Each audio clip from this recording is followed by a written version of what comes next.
ces passages, les awliya, ils disent qu'en réalité, ils passent seulement par le prophète, mais ils s'adressent à sa Ummah.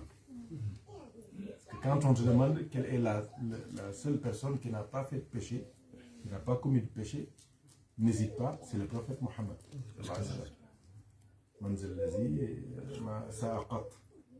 Qui est celui-là qui n'a jamais fait de péché, c'est le prophète Mohammed. Comme je le dis souvent, Muhammadun tahirun bal satirut tuhami. C'est-à-dire celui qui doit purifier tout le monde et tout ne peut pas être souillé. Vous voyez ce que je veux dire? Exemple, c'est comme les médecins, quand il y a une épidémie, avant de vacciner les gens, ils se vaccinent eux-mêmes. Parce que si eux, ils tombent malades, donc tout le monde va mourir. Donc c'est les premiers servis, le service médical, le corps médical, c'est les premiers servis. Parce que c'est eux qui s'occupent des autres. C'est un exemple que je veux seulement donner. Le prophète sallallahu alayhi wa sallam, c'est lui qui doit purifier tout. Donc, il est en réalité lui-même l'incarnation de la pureté, de la purification.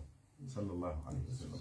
Je ne parle même pas de lui, même sa famille, Allah les a purifiés. Allah, il a dit Innama yuridu Allahu li yuzhiba ankum ar-rijsa ahla al-bayti wa yutahhirakum tathira. Donc Allah a purifié sa progéniture jusqu'à la fin des temps. C'est pour cela que souvent il faut faire très attention dans la lecture du Coran et de certains hadiths, comme je le dis souvent. Parce que le Coran nous dit que le jour du jugement dernier, tous les liens, même les liens familiaux, seront coupés. Le prophète, il a dit dans un hadith, sauf les miens. C'est des liens continus. Sallallahu alayhi wa sallam. Parce que l'existence de sa famille sur terre fait partie des preuves, mais surtout des garanties, des gages de la sécurité du monde. Vous voyez ce que je veux dire? C'est pour cela que Allah, subhanahu wa ta'ala, dans sa miséricorde, il a même éparpillé la progéniture du prophète sallallahu alayhi wa sallam partout dans le monde. Il y a beaucoup de shurafa, ils ne savent même pas qu'ils sont shurafa. Il y a beaucoup de gens qui ont des noms de ceci ou cela, je ne vais pas citer, et qui sont des shurafa, qui sont des descendants du prophète. Par exemple, en Afrique, c'est pas possible de rentrer dans un village, dans une communauté, sans qu'il y ait un shérif, qu'il le sache ou pas. Parce qu'il y a ce brassage-là, il y a ce mélange. Il y a les shurafa qui ont voyagé, il y a la plupart étaient des commerçants, des hommes d'affaires, qui ont des migrants. Ici en France, il y a même des Haïdara qui sont du Front National même.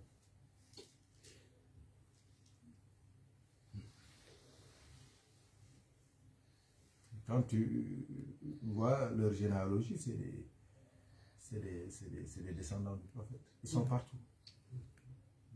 Masha'Allah, ça c'est une sécurité. Donc ce que je voulais dire, c'est que quand on finit la prière, quand le prophète sallallahu alayhi wa sallam finissait sa prière, la première chose qu'il faisait, c'est quoi? C'est de dire Astaghfirullah combien de fois? 3 fois. Ça, j'ai dit que ça doit nous pousser à réfléchir. Nous, pas le prophète. Il nous enseigne à nous rappeler notre réalité de pécheur,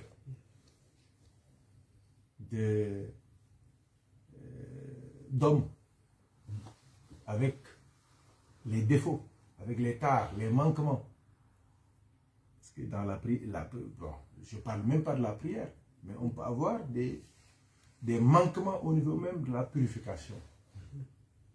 Il peut y avoir des gouttes d'urine sans que tu le saches. Tu peux laisser des parties en lavant tes mains, surtout ici, le coude, les pieds, surtout en prière de froid. Entre les doigts. Entre les doigts, entre les orteils. Il y a des manquements. Donc tout ça, dans la prière, il y a des moments de concentration. Il y a des réflexions. Il y a même souvent des idées noires qui viennent. Peut-être des idées jaunes ou blanches peut-être aussi. Je ne sais pas. Donc ça arrive. La lecture aussi. Souvent on peut même attendre l'heure de la prière, en train de faire son zikr ou bien de lire le Coran. Or, tu as dormi profondément.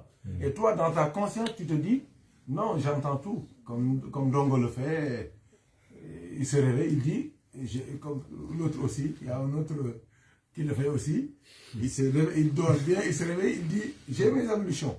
J'ai entendu tout ce qui se passe là. Or, nous, on l'entendait ronfler à 150 mètres. Tu vois, tout ça, ça peut nous arriver. Tu peux te dire, moi j'ai mes ablutions. Or, tu les as perdues depuis au moins 15 jours ou un mois, peut-être même. Et toi, tu crois qu'en lisant, tu étais là, ou bien en faisant ton wird, tu étais là. Donc tout ça, c'est des manquements. Et souvent, il y a comme je l'ai dit, la lecture. Souvent, tu peux avoir, par exemple, un virement qui est là, tu lis bien le Coran, comme il le faut, avec les tajwid et tout cela. Hein? Souvent aussi, avant de prier, tu regardes le compte, on te dit moins 125, tu bâcles ta lecture. Ça arrive. Tu vois. Ah, Ousmane, tout ça, ça peut influer dans ta pratique religieuse sans que tu fasses ça de manière volontaire. C'est ça. Donc tout cela, quand tu rassembles tout ce que je viens de dire, le prophète a raison de nous enseigner, de nous inciter à demander pardon à Allah. Parce qu'on avait affaire à Allah dans la purification, dans l'exécution de cette obligation qu'est la prière. Donc le prophète, qu'est-ce qu'il faisait? Juste quand il disait Assalamu alaikum, qu'est-ce qu'il disait? Astaghfirullah, astaghfirullah, astaghfirullah. J'ai dit, tout à l'heure je l'ai dit au frère là, je l'ai redit, nous, est-ce qu'on ne doit pas réfléchir à ça? Le prophète, Sayyidina Muhammad, qui vient de finir de s'acquitter d'un acte obligatoire, qui est l'acte le plus élevé dans l'islam, qui est la prière. Et juste après, il dit Astaghfirullah. Et il nous enseigne ça, pour nous aussi de faire ça. Qu'est-ce que ça doit nous inspirer, nous? Qu'est-ce que ça doit réveiller des questions en nous? Hein? La question principale qu'on doit se poser, c'est que, c'est quoi? C'est si, après un acte aussi élevé, aussi noble, aussi loué que la prière, quand on s'acquitte de ça, juste après on demande pardon à Allah. Maintenant, que dire quand tu finis un péché? Quand tu finis de faire un péché?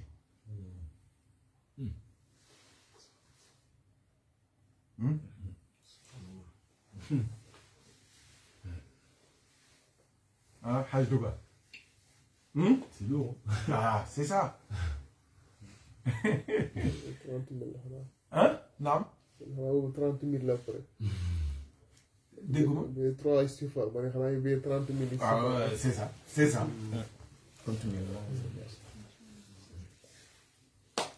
C'est pour ça que le prophète sallallahu alayhi wa sallam, subhanallah,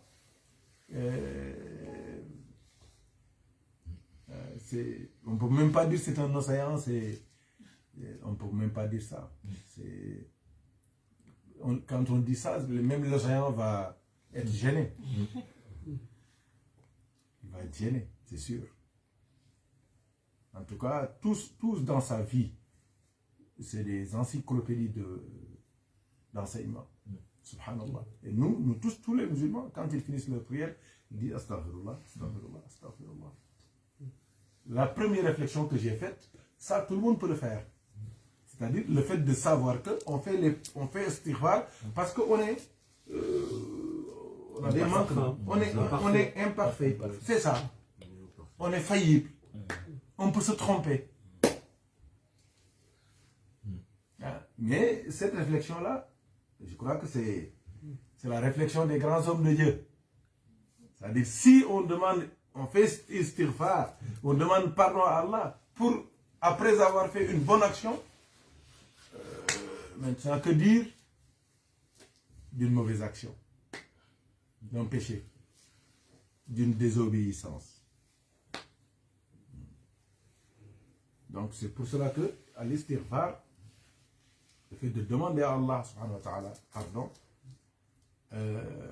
ça fait partie même des deux sécurités qu'Allah a données, des deux gages, des deux garanties qu'Allah a données au prophète dans le Coran.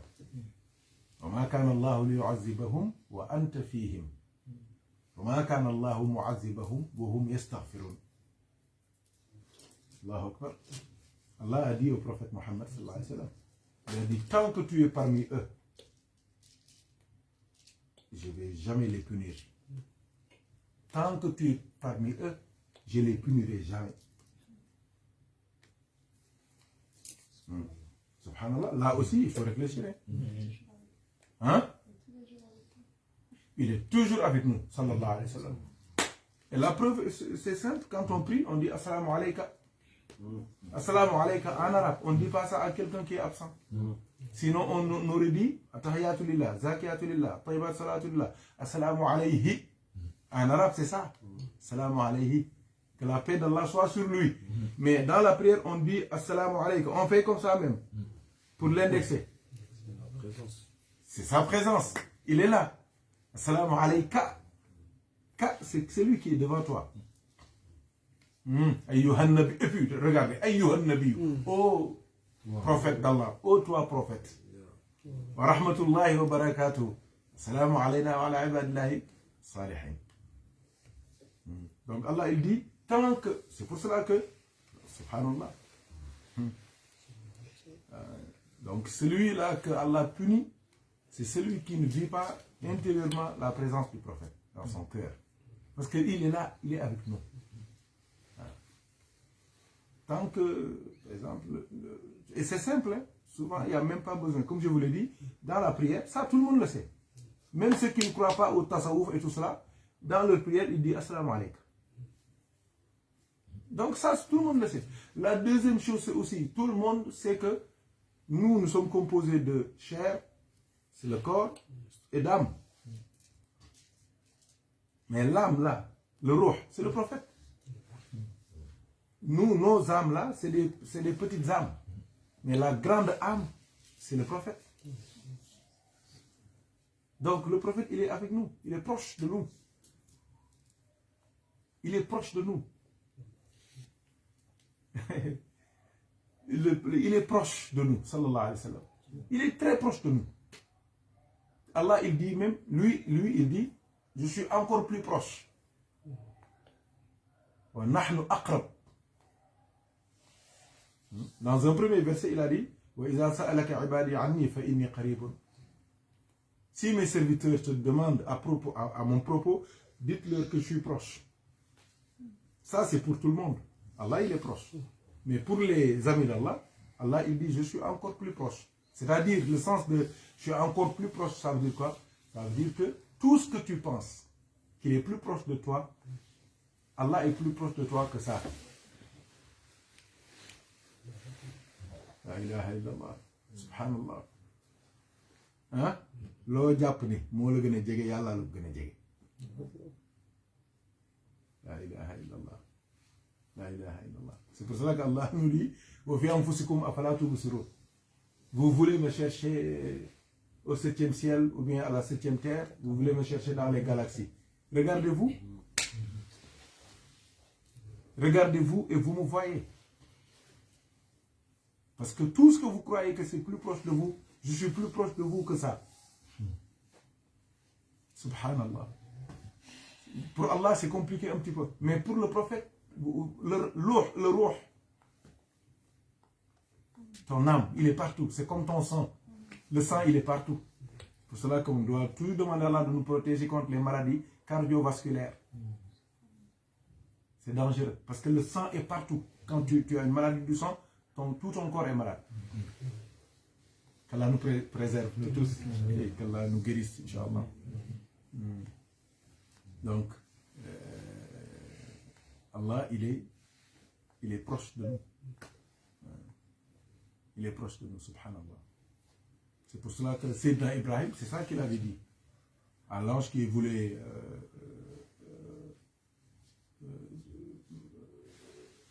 qui lui posait des questions par rapport à sa situation dans le feu. Il lui dit, le fait qu'il connaisse mon état me suffit pour que je lui demande quelque chose. Il sait. Je me remets à lui. Je me remets à lui de manière totale. La hawla wa la quwwata illa billah il ali azim. Ça c'est un maqam. Donc le prophète sallallahu alayhi wa sallam, les deux gages, les deux garanties qui nous protègent contre la punition divine, la première garantie c'est quoi? Le fait que le prophète soit avec nous. Allah il nous dit dans Surat al-Hujurat, les appartements, c'est une sourate à lire. C'est une sourate à lire. Allah il dit wa'lamu anna fikum rasulallah. Sachez que le prophète est en vous.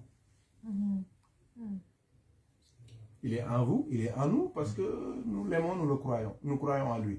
Nous avons vécu avec lui, les Sahaba. Mais il est en nous parce que sa lumière est en nous. Je parle du ruh, pour être simple, pour que tout le monde puisse comprendre. Sallallahu alayhi wa sallam. Mais, et la preuve, la plus palpable, c'est le sang. Allahu Akbar. Je lui ai parlé. Non, je vais donner un exemple, c'est plus simple. C'est personnel. Ce que je veux dire, c'est que quelqu'un peut vivre jusqu'à 90 ans, ou même plus, 95 ans. Il ne bouge plus. Il est dans son lit. Je vais dire même, il est dans son lit de mort. Il va mourir, il est condamné. Même s'il est guéri, il ne peut plus marcher. Il ne peut plus aller à la Mecque. Il a même des difficultés pour parler.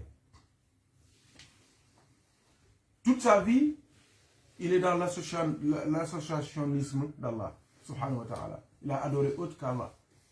Il détestait même le prophète sallallahu alayhi wa sallam. Il n'a jamais lu le Coran, au contraire, il disait que c'est du charabia, c'est du n'importe quoi. Sur le lit de sa mort, il dit Ashhadu an la ilaha illallah wa ashhadu anna Muhammad Rasulullah. Quel est son sort? Son destin, c'est quoi? C'est le paradis. Il est purifié par une seule parole. Il n'a pas prié, il n'a pas fait de zakat, il n'est pas allé à la Mecque, il n'a rien fait. Ah, moi, nous devons avoir un grain d'espoir quand même. Est-ce que vous avez fait la rahma d'Allah, subhanallah. Hein? Nous devons avoir espoir. Nous devons garder espoir. Tu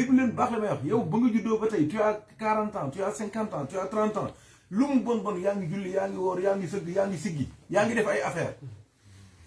Yow waro am yaakaar te kee moom dafa weddi yàlla ba am 90 ans tëdd ci lalu dem ñu ñëw ñu ne ko l'islam mu ne waa nangu naa ashhadu an la ilaha illallah ashhadu anna muhammadan rasulullah yàlla ne àjjana yow mi doon góorgóorlu yow nga war a dem sawara. Toi qui passes ta vie à prier hier. Thierno Hamé loolu jarul xoolaata. man kay mosuma waarante côté boobu man kay mosuma dul àddina kay moom mënuma tere nelaw mosuma tere nelaw. Ouais, c'est que c'est ça. Je voulais donner l'exemple, mais c'est un peu bon. C'est ça. Alhamdulillah, c'est ça. Il faut garder espoir. L'exemple le bout d'oeil. Wallahi, il faut garder espoir. Nous, on a vécu quelque chose comme ça. C'est ça que Racine voulait me dire. C'est l'exemple que je voulais donner, mais comme c'est personnel, c'est pas... Hein, on en a parlé tout à l'heure. Parce que tout le monde regarde ça dans le monde. Donc, et ce que je voulais dire, tout ça c'est une parenthèse, hein. Ce que je voulais dire exactement, et précisément, et clairement et nettement, c'est quoi? Comment quelqu'un peut vivre dans la mécréance, dans même la détestation du prophète, dans l'attaque de l'islam, jusqu'à 90 ans ou plus, et il dit une parole et il est sauvé. Pourquoi? C'est parce que cette parole était en lui.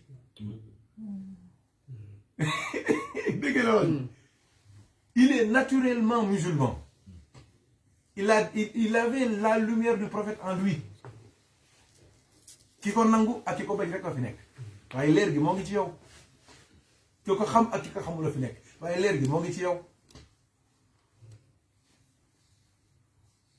Nii rek la demee. Subhanallah. Subhanallah. Subhanallah. C'est pour cela que c'est là qu'on voit que le prophète, il est puissant. Il est très puissant. Allah lui a gratifié d'une puissance qui dépasse l'entendement et l'intellect. Wallahi.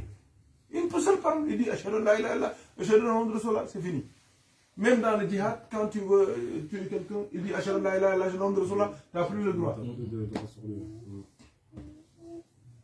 Vous avez entendu l'histoire avec certains sahaba qui ont exécuté le prophète lui a dit Shaqaqta qalbahu. Est-ce que tu as coupé son cœur pour voir s'il est croyant ou pas? Parce qu'il a dit je l'ai exécuté parce qu'il savait que c'est un hypocrite. Le prophète lui a dit Shaqaqta qalbahu. Est-ce que tu as fendu son cœur? Tu l'as coupé, tu l'as examiné pour voir si c'était vrai, il était sincère ou pas. Parole très puissante. Donc, la première garantie, tant que le prophète est en nous, tant qu'on aime le prophète, tant qu'on vit, subhanallah, on n'est pas puni. Qu'est-ce que cela veut dire? La punition qu'on connaît nous tous, c'est les calamités, c'est les problèmes, c'est les, tu vois, corona, des trucs comme ça. Mais la vraie punition, c'est quoi? C'est de mourir dans la mécréance. Est-ce que vous voyez? La vraie punition, c'est de perdre la foi au moment de la mort. C'est pour cela qu'il faut actualiser, il faut matérialiser, il faut c'est ça, réaliser cette présence du prophète dans le cœur du croyant, pour que quand les choses vont commencer à se mélanger, quand les muscles vont commencer à se lâcher, quand l'intellect, quand tout est désintégré, il y a des moments difficiles. Et c'est là qu'on va voir si on a vraiment travaillé. Ce qu'on appelle en sport le deuxième souffle. Quand tu t'es bien entraîné, c'est pas au premier contact. C'est quand on dit que c'est fini. C'est là que ça sort ce que tu as dans ce qu'on appelle dans les tripes. L'agonie, c'est difficile, c'est dur. C'est quoi? Mais il y a des gens, quelles que soient les douleurs qu'ils ont, quelle que soit la lourdeur de l'agonie, quel que soit ce qu'il ressent, sa foi reste là. Son amour pour le prophète est là. Celui-là, il ne sera pas puni dans la tombe ni dans l'au-delà. Qu'Allah nous fasse. La deuxième garantie, c'est quoi? Allah il dit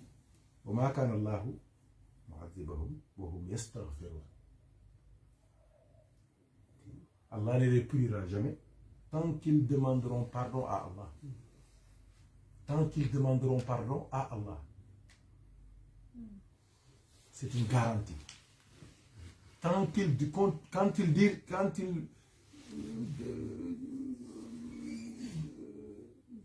disent Astaghfirullah, la punition est enlevée et dissipée. Il n'y a pas d'azab. Donc c'est là aussi qu'il faut voir c'est quoi vraiment al-istighfar. La demande de pardon, c'est quoi? C'est parce que on dit nous que une faute reconnue est à moitié pardonnée. C'est-à-dire que le vrai istighfar, c'est quoi? C'est la modestie, c'est l'humilité. C'est pas le fait de dire astaghfirullah.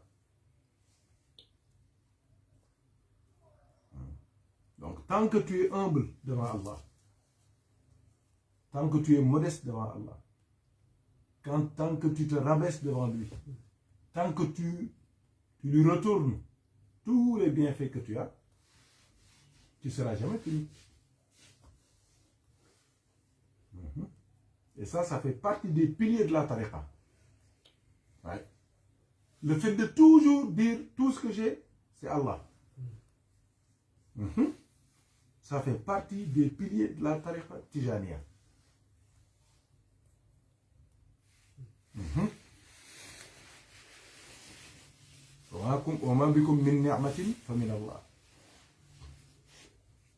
Tout ce que vous avez comme faveur, comme grâce, ça ne provient que d'Allah. Parce que je dis souvent, celui que Allah veut donner, il le pousse à demander. Celui que Allah veut augmenter, il le pousse à le remercier. Celui que Allah veut augmenter et faire même pérenniser cette grâce chez lui, il le pousse à le remercier de manière pérenne. Ce qu'on appelle dawam shukri. C'est un remerciement qui est permanent.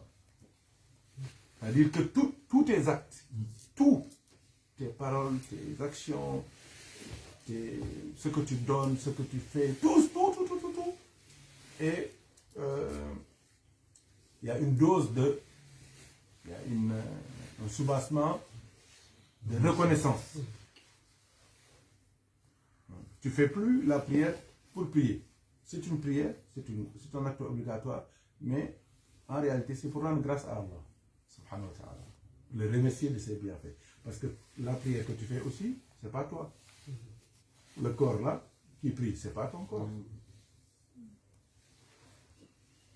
L'intellect que tu utilises, la langue, ce n'est pas toi qui as créé ça. Donc là, le Coran que tu récites, ce n'est pas ton Coran, ni le Coran de ton père. N'est-ce pas? Les actions que tu fais, ce n'est pas de toi, ni de ton père. Tout ça, ça vient d'Allah. Même l'envie de faire l'action. Même l'envie, même l'intention. Tout ça, ça vient de lui. Subhanallah.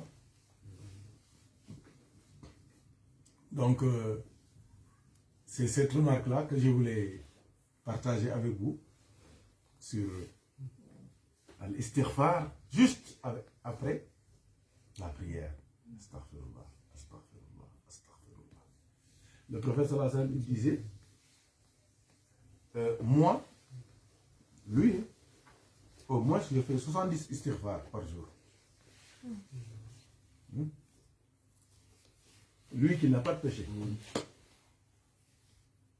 Dans un autre hadith, il dit au moins 100.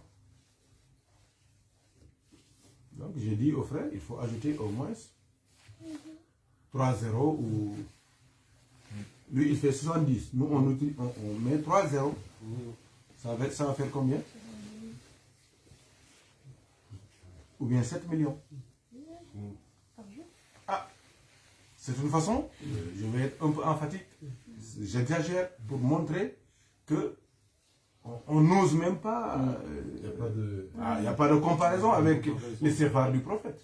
Parce que lui-même, le prophète sallallahu alayhi wa sallam, Allah lui dit, demande pardon pour le compte des musulmans. Fastaghfir lahum. Pourquoi? Parce que il sait que souvent, non mais quand on est pécheur, rempli de... Même ton istighfar va où? il faut demander au prophète sallallahu alayhi wa sallam. Lui qui n'a pas de péché, lui qui n'a pas de tâche, qui n'a pas de souillure, qui n'a pas, tu vois, lui il peut intercéder.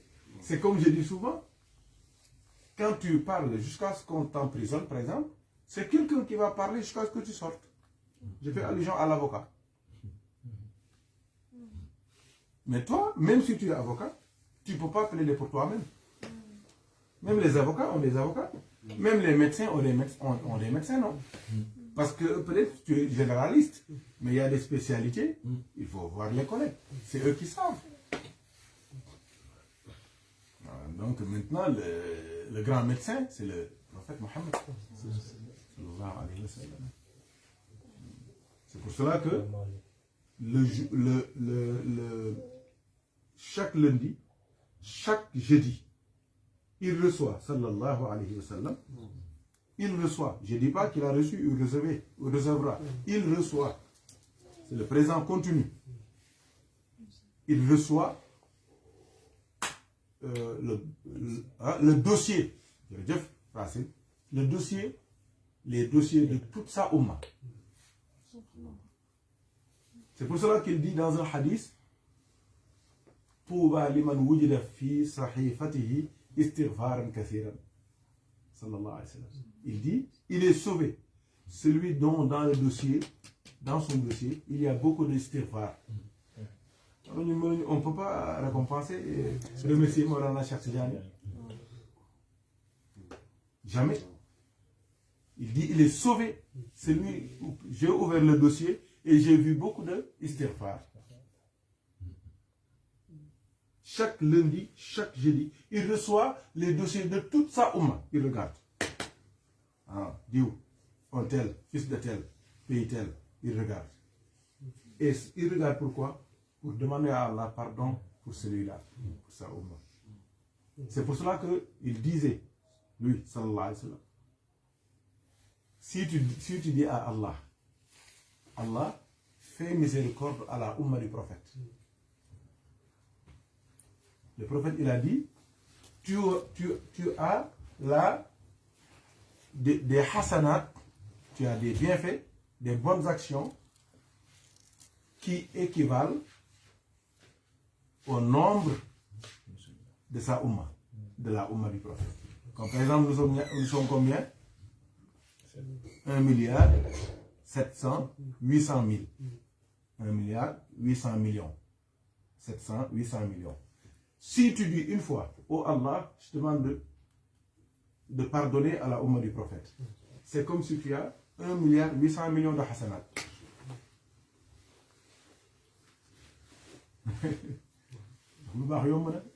Subhanallah.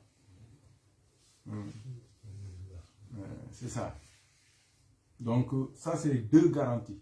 La première garantie, c'est le prophète lui-même, sallallahu alayhi wa sallam. Il est avec nous jusqu'à la fin des temps, inshallah, et au paradis, sallallahu alayhi wa sallam. La deuxième garantie, c'est al-istighfar. Comme je vous l'ai dit, al-istighfar, c'est la modestie, c'est l'humilité, c'est la soumission à Allah, tabaraka wa ta'ala. Et surtout la soumission du cœur. Parce que tu peux voir quelqu'un humble physiquement, mais son cœur, il n'y a que al-kibr dedans. Il n'y a que l'ostentation. Il n'y a que l'orgueil. Mais c'est surtout la soumission du cœur, l'humilité du cœur, le fait de toujours dire tout ce que j'ai, c'est Allah. Allah nous dit dans Suratul Najm, فَلَا تُزَكُّوا أَنفُسَكُمْ هُوَ أَعْلَمُ بِمَنِ اتَّقَى. C'est pas la peine de vous glorifier, de vous montrer. Allah, il dit, il connaît celui qui craint le plus, qui le craint le plus.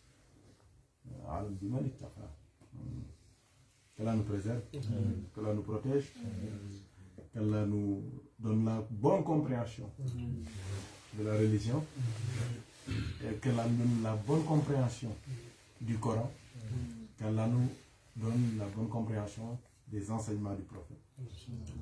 Parce que c'est des gisements, c'est des richesses inestimables. Mais lui, il ne donne ses clés qu'à ce qu'il aime. Il nous dit, je crois que surtout l'An'am, il dit, وعنده مفاتح الغيب لا يعلمها إلا هو يعلم ما في البر والبحر وما تسقط من ورقة إلا يعلمها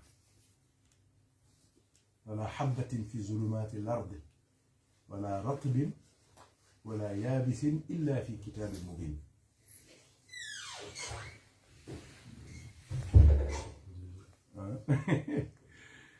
C'est lui qui détient les clés du mystère, de l'inconnaissable, de l'invisible. Il n'a pas dit la clé, il a dit les clés. Donc ce n'est pas une seule clé, c'est des clés. Et ces clés, il les détient, lui. Donc s'il veut que tu connaisses quelque chose de caché, d'invisible, d'inconnaissable, il te donne une clé. Et tu ouvres. Il te donne une clé et tu ouvres. فاتح لما أغلق. C'est lui qui détient ça de manière absolue dans sa ahadiyya.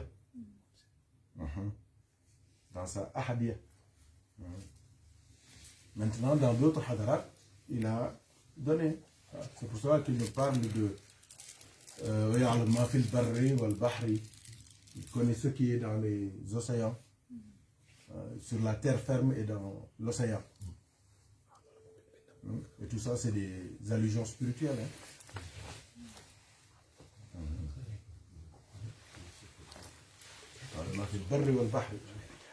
Il dit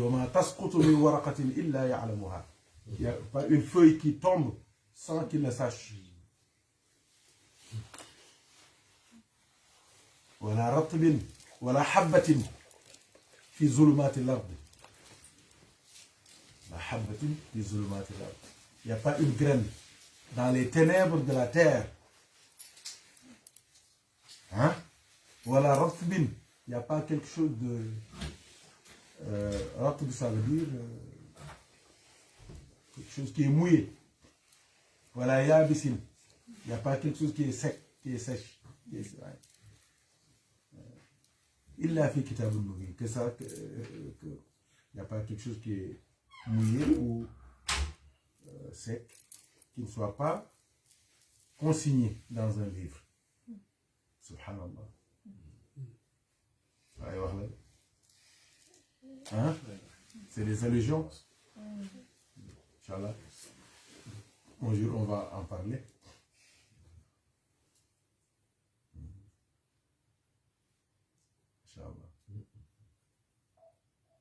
C'est ça. Donc, c'est ça. Stéphane, c'est important. C'est pour cela, même le wird tijan, c'est ça. Le wird tijan, c'est le disciple, le prophète et Allah. C'est ça. Nous, notre part dans le wird, c'est l'istighfar. C'est pour cela qu'on dit astaghfirullah. Je demande. Tu dis pas nastaghfirullah. Même si on est 1 million de tijanes qui font le wird, qui fait le wird ou bien la wazifa, on ne dit pas nastaghfirullah. On dit astaghfirullah. Contrairement à la prière. La fatiha, on dit iyaka. On ne dit pas a'budu. Iyaka na'budu. Wa iyaka nasta'in. On ne dit pas nastaghfirullah. On ne dit pas nastaghfirullah al-azim. On dit astaghfirullah al-azim. Parce que c'est personnel. C'est personnel. Ça, c'est la part du disciple dans le wird. Quand je dis le wird, c'est la wazifa, la hadra et tout cela. La part du prophète, c'est quoi? C'est la salat fatih. La salat ala nabi. Et la part d'Allah, c'est la ilaha illallah.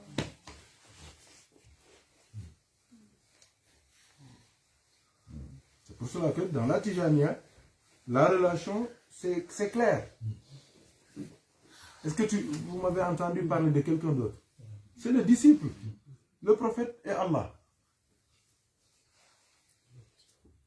Talibé bi la, yonent bi, Yàlla. Jeex na. Subhanallah. Et c'est ça qui a poussé les grands awliya à aller s'affilier à la tariqa.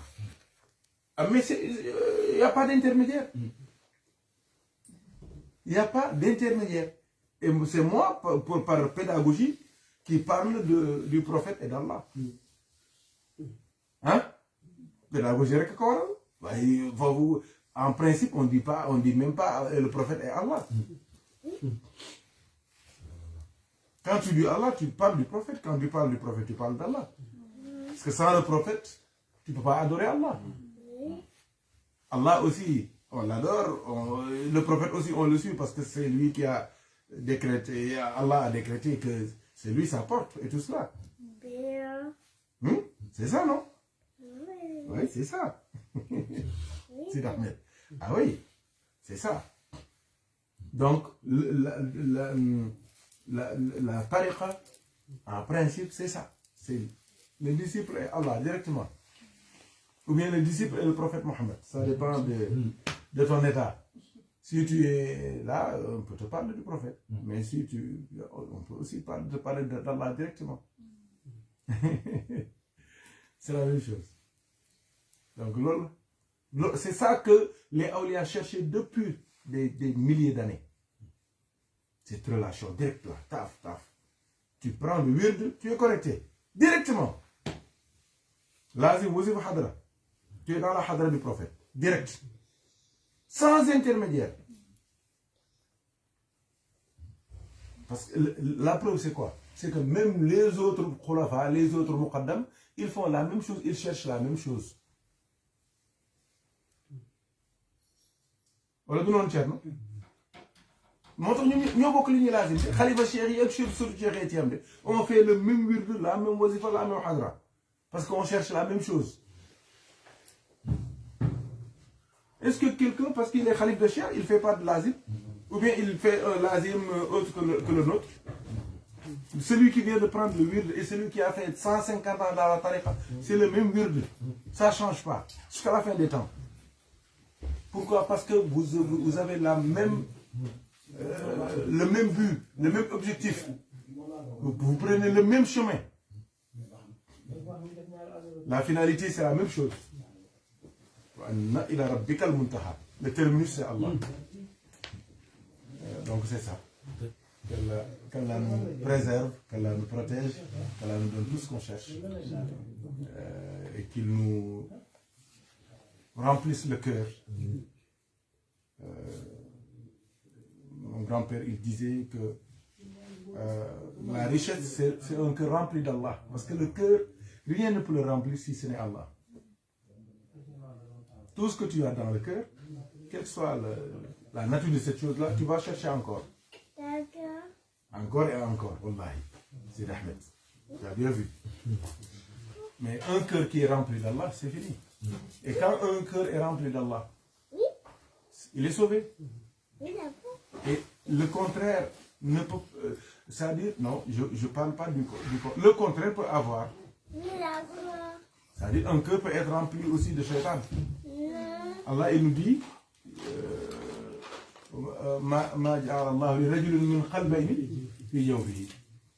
il n'y a pas quelqu'un qui a deux cœurs dans sa poitrine. Il n'y a pas quelqu'un, hein, il n'y a pas un homme qui a deux cœurs dans sa poitrine. S'il y a, t'en as vu? Ça n'existe pas.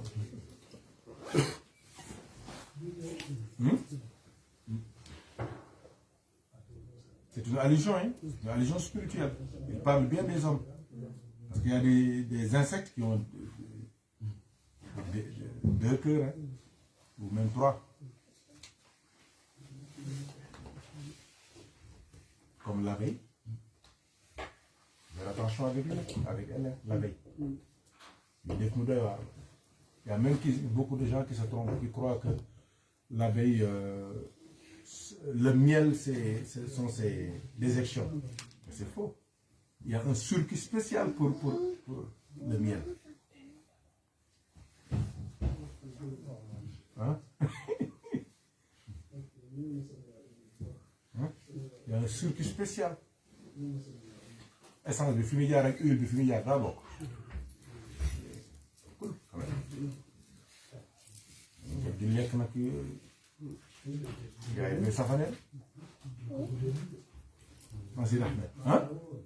C'est ça, non?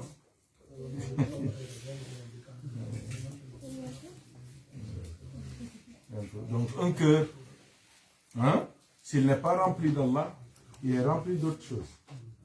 Et quand ton cœur est rempli d'autres choses qu'Allah, tu es esclave de cela. Xool yàlla rek la war a fees. te sa yàlla rek la noppal. Jaala Allahu li rajulin min qalbayni fi jawfihi. naafiq daanaka mënta am. waxin la rek. wallahi. soit yaa ngi dund yàlla wala ngay dund leneen. waaye dund yàlla boole ko leneen mënul ne. Tôt ou tard, ça va se savoir. Ça va se savoir. Même si ça ne se sait pas, là, ça va se savoir quand tu vas mourir. Ce qu'on appelle l'heure de vérité va venir. Et là, on va savoir si tu as Allah dans ton cœur ou bien tu as autre chose dans ton cœur. Allah nous préserve. S'il y a des interventions, des réflexions, des questions éventuellement, Inch'Allah, on est preneur. Avant le temps que les frères arrivent avec les bonnes nouvelles, Inch'Allah. Non, ils sont là, dans la cuisine. Leur arrivée, c'est important aussi. L'heure. L'heure, c'est l'heure. Quand même. L'heure, c'est l'heure. Avant l'heure, c'est pas l'heure. Après l'heure, ce n'est plus l'heure. C'est ça. Non, t'as tout dit. Non, mais c'est un rappel seulement. C'est une réflexion surtout qu'on voulait partager. Je l'ai partagé avec... mais c'était payant, c'est pour cela. Mais après, j'ai dit... Tout a été dit, franchement. Ouais.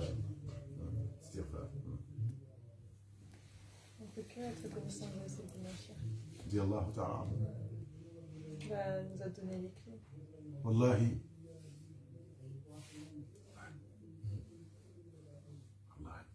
Ah non, mais c'est sûr. Par exemple, souvent ici même, tu es tellement fatigué, tu es tellement stressé, tu es tellement essoré. C'est sûr que si tu n'avais pas pris le wird, mais tu aurais dormi sans faire d'istighfar, sans faire de salat, sans faire de la ilaha illallah. C'est automatique. Même avec le wird, souvent tu fais, tu dors. Mais c'est parce que tu sais que tu as pris le wird, que quel que soit alpha, tu le fais. Voilà. Ça, c'est clair. Nous, en tout cas, nous, on connaît ça. Tu passes tout ton temps à dormir. Tu es fatigué. Tu es stressé. Tu es sûr que si tu n'avais pas le wird, Tu dors. ah non, mais... Il est 2 heures. Là, là c'est... fini. Là, c'est le plus long jour de la Ouais, même être samedi en train de parler de Allah, de son messager. Alhamdulillah. Alhamdulillah. C'est les gens qui peuvent faire ça. Wallahi. Les gens, là, c'est un vendredi soir, les gens ils sont où? Alors là, les gens ils sont où? Wallahi. Soit ils dorment, soit ils sont dans Dormir? le néant. Dorment pas, mais il y en a qui dorment. On dort pas. Ils dorment pour préparer le samedi. Ils dorment pas. Ah, Ousmane. Les gens ils sont dans les... Ils sont dans les way. Subhanallah. Et nous on prend plaisir à ces assises là. Subhanallah. C'est pas... C'est le paradis. C'est pas assis. C'est le paradis sur terre. On vient apparaître sur terre. Quand j'ai vu les légumes, les légumes sucrés, c'est ça que j'ai dit. Ça arrive. Le prophète il a dit, si vous voyez des jardins du paradis sur terre, mais allez-y et prenez sur vous. C'est ça, c'est plus simple. Servez-vous. Réservoir des fruits. C'est ça. Non, de danga ba sa caaxaan waay.